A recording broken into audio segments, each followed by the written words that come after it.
After 9/11, President Bush did not ask for a declaration of war. He asked for something amorphous called the Authorization to Use Military Force, known by its initials, AUMF.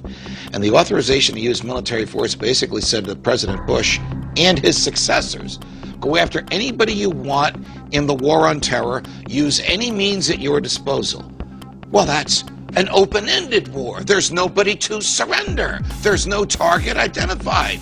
Listen, I believe that FDR maneuvered the Japanese into attacking and killing innocent American sailors and soldiers on December 7th, 1941. But as a result of that, he got a declaration of war against 3 countries. And when those countries surrendered, he lost his war-making powers.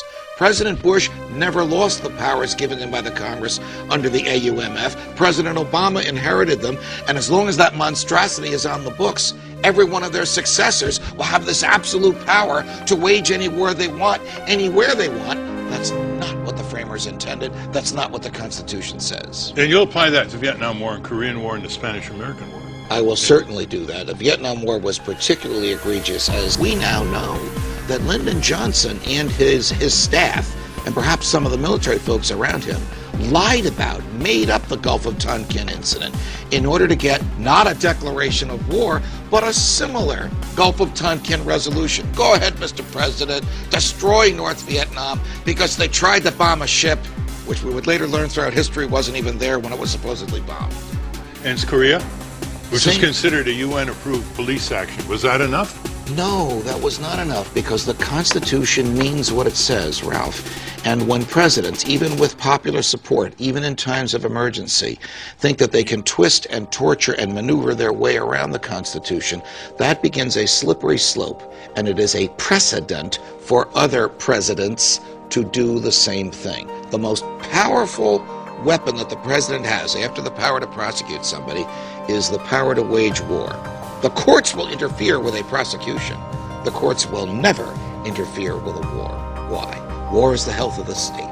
War lets the state regulate human behavior. War lets people surrender their liberties because they think they'll be kept safe. War lets the government raise taxes. And when the war is over, do the taxes go down? Do the liberties come back? Rarely, if ever. Spanish-American War.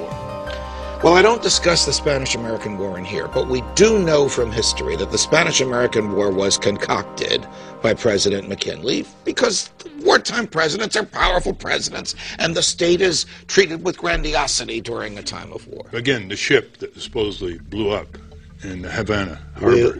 There's a lot of evidence that that ship was blown up by our own people. The Lusitania at World War I. Woodrow Wilson would not let warnings go out to Americans. Don't go on that ship because it's going to go through waters where there are German U-boats. The British begged him not to let Americans get on that ship. He turned a deaf ear because he wanted us in the war. We fought that war for 14 months, and there were 100,000 dead Americans. You made a strong point of after every war, power is centralized, especially into the White House. Civil liberties are compromised.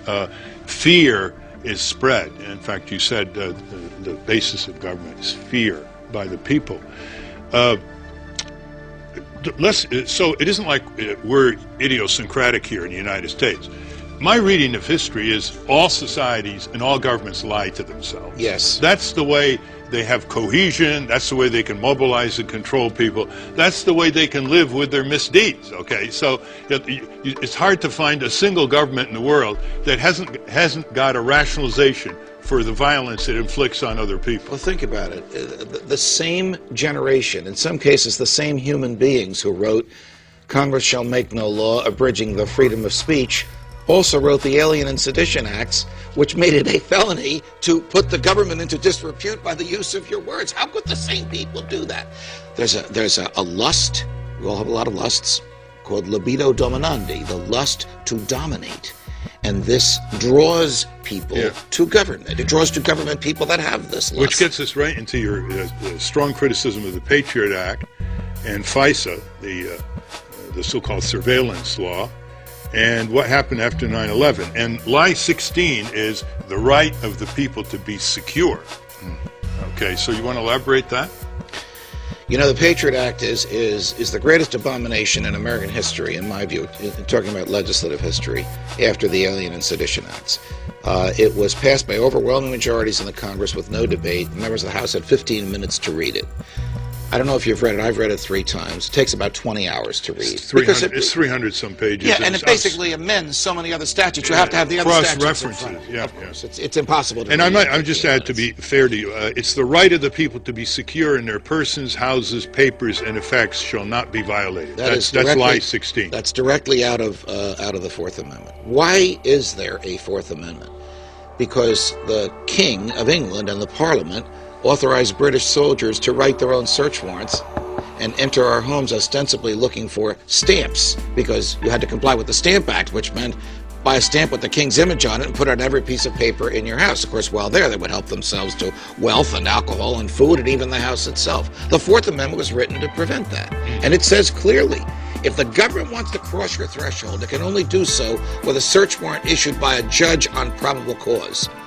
The Patriot Act allows federal agents to write their own search warrants and makes it a felony for the recipient of the search warrant to tell anyone, a spouse in the home, lawyer in the lawyer's office, a librarian, we can tell that story, even a federal judge in a courtroom. You can't answer truthfully under oath if you've received one of these self-written search warrants without, on its face, violating the Patriot Act. So this violates the Fourth Amendment, violates the First Amendment, was passed with no debate, overwhelmingly approved and signed with glee by a president who took an oath to uphold the Constitution. In reality, he assaulted it. Post 9/11 panic in the Congress. Correct. And President Obama has done the same thing, and again without fanfare and without notice from our friends in the media. Most Americans don't even know that in 2009, after he had been in office for 6 months, he signed an extension of the Patriot Act with no debate, with no warnings. There are libertarians who vote against it. There are civil liberties people who vote against it. There are conservatives and liberals who vote against it, but people are afraid to oppose it because they accept this myth. If you give the government the power, it will keep us safe. It doesn't keep us safe, and it doesn't keep us free when we give the government our liberties. How would you react to this statement? We're 2 or 3 major terrorist strikes away from a police state. I fear that the statement is true.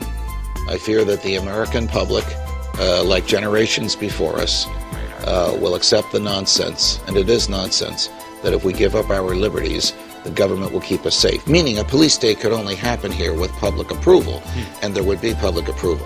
President Bush argued, President Obama argued, articulately, their first job is to keep us safe. They are wrong. Their first job is to keep us free. Quote Benjamin Franklin.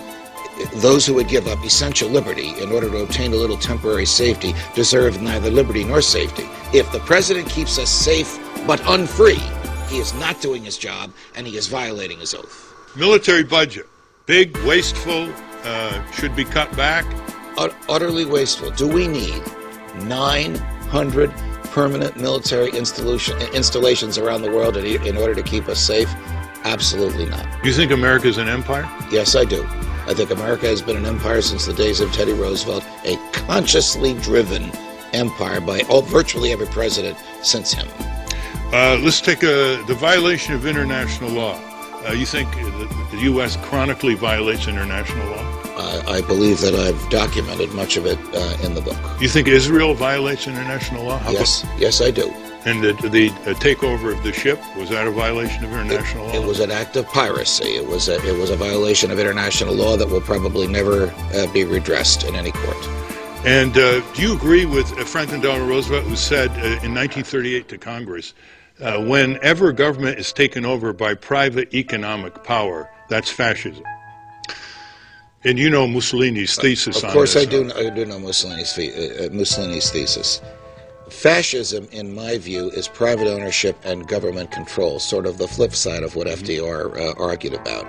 But when government and private enterprise are in bed with each other like that, whichever of the two is pressing the buttons, that's fascism.